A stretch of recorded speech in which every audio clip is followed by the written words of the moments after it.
ព្រឹកមិនទាន់ភ្លឺខ្ញុំភ្ញាក់ពីក្រែកាន់មុខសវ័នទៅរកថ្ងៃទៀតហើយដៃពេញធូលី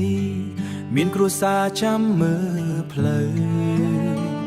លើកឥតលើកថ្មលាយស៊ីមកពេញដៃកំដៅថ្ងៃចាក់លើស្បែកតែខ្ញុំមិនថយក្រោយជាន់ខ្ពស់ខ្ពស់ឡើងចុះមិនខ្លាចអ្វី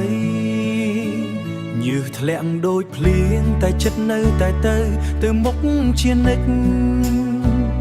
សំលេងដៃបុកគ្នាជាចង្វាក់ក្នុងជីវិត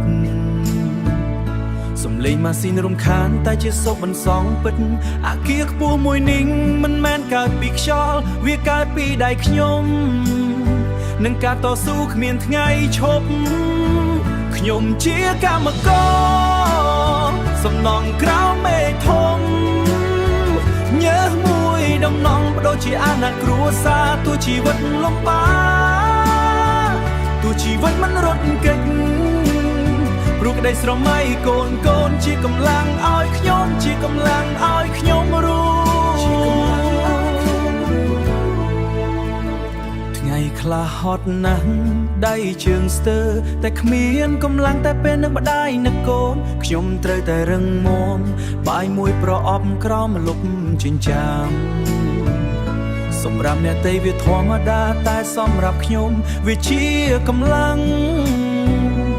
មនុស្សមើលអាគារឃើញតែភាពស្រស់ស្អាតតែមិនឃើញជាកម្មករតែមិនឃើញជាកម្មករដែលហូរលើគ្រប់ជាន់ជីវិតខ្ញុំសាមញ្ញតែមានតម្លៃធំព្រោះទីក្រុងរីកចម្រើ